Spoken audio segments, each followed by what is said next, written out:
The best chess book for beginners.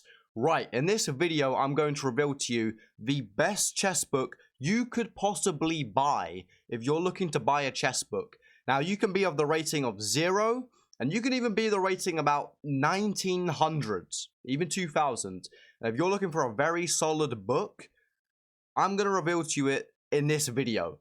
Now, before I reveal you the book that absolutely changed my life when it came to chess, at the very end, I'm going to give you an extra bonus book that you can supplement with this book, and you're going to get very good at chess. Right, so this book is the same book that gained me 200 ELO points within the same weekend, which I got it. I believe I got it for Christmas, and with over the weekend, I went from 1500 to 1700, okay? So it's a very good chess book. Now, that chess book is, of course, the Soviet Chess Primer. I believe this was released in like the early 90s, maybe the mid 90s, because Garry Kasparov and Anatoly Karpov, if you actually read the blurb, they credit this book to most of where they learned to play chess. It literally has it right here. So in this video, I'm going to give you 3 points on this book, especially if you're looking to buy this book, or if you're a bit sitting on the fence of if you should spend the money and buy this book. I'm going to give you 3 points which you should consider. Right, so if you've watched my channel before, you know I'm really into the middle game. Now, this book is very good for helping you with the middle game. That's my #1 argument for this book. So I got number 1, I got number 2, and number 3, I'm going to give you the one weakness in which I think the book isn't so helpful in. It's the one realm where I think this book lacks slightly. Let's start with the first positive. The first positive is middle games. Now, I'm going to tell you, as someone who's played chess for about 4 years, middle games are extremely important. I've coached loads of people with their chess. I've coached, and I've got people very good at chess. Now, my #1 thing, if I want to get someone good at chess, is I'm going to teach them the middle game. I'm going to get them very good at the middle game. Very rarely in chess are you going to really just memorize openings and get that good. Now, there's a time and place for that, don't get me wrong, but it's understanding and learning the middle game, which is going to get you very good at chess. And this is what this book really does. It goes over very key things like where to put your knight. It teaches you outposts. For example, here, it teaches you backwards pawns. And this game was actually played against a women FIDE master. A women FIDE master. I might be butchering how you actually pronounce that. Obviously, some people debate that the women's title should be removed. Let me know in the comments if you think women's title should be removed. Then we should all share one and just use FIDE master. So a women's FIDE master is about like 2000 ELO rated, I think, over the board. So anyway, I'm gonna give you a little puzzle here. Because the Soviet Chess Primer and when it awakened me to the middle games, I've been practicing them ever since. Now, I have taken a bit of a break from chess. I've been in the ring. I've had 2 fights this year. That's why I haven't uploaded. So I've been in the ring boxing, and I've been applying the same lessons from this book to my boxing fights, risking my life. So, you know, this book, I'm putting some passion behind this. No one else on YouTube can tell you that. I'm gonna give you a little puzzle though, right here as we're on the middle games. How can whoops, I spoiled it. What I was gonna say is she got her queen trapped here and I won the game.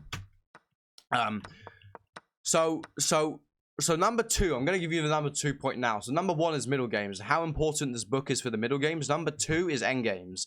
Now, not just end games. I'm not gonna give you some generic stuff, and I don't even want to lie to you. It's not the end games. It's the fact that it made me aware that you have to use the middle game to set up the end game. That's what the great players do. That's what the grandmasters do. That's what Karpov did. That's what Botvinnik did. That's what Petrosian did. Every single time you're playing a middle game move, keep in mind the end game is going to help you a lot. So in a way, it was more than just the end games. It was that forward strategic thinking that's going to allow you to excel in chess. You need to, even in the openings, you're playing the openings, think about how that sets you up for the middle game. How does this move in the middle game set me up for the end game? It's stuff like that. So that was #2 thing that really helped me with the end games a lot. It also gave me some theoretical end games. Now, you can kind of fall into the trap of just studying theoretical end games, almost like openings, and memorize them. Like you'll see once you start learning the theoretical end games, like the Philidor's position. But don't fall into the trap of just memorizing them like openings. That is a known chess trap, by the way. And my number three is the main problem with this book I had. Now, this is kind of controversial, and it's going to make sense. The number one thing that I think the book lacked was openings. Now, it gave a couple games of openings, and I have covered games from this book on the channel. I believe we got one video on like 50,000 views. I'll put that up there, or up there, I think. So that's the one thing. It didn't go over too many openings too well, which I just think it could have gone over openings a bit more. It doesn't really teach any theoretical openings, but it does go over a couple games in the openings and goes over the strategy of every single individual move, which did help me. But I think it could have gone over the openings more. So if you're looking to buy the book, don't expect to come out as an opening wizard. But the strategy and tactics you learn from the book is going to help you with the openings anyway. So the weakness is hardly even a weakness, but it could be a weakness. I think the openings could have been a bit better. The final book I wanted to give you, which you can use as well if you're looking for another chess book. Maybe you've already got the Soviet Chess Primer, or maybe you're looking for another chess book, is The Art of the Attack.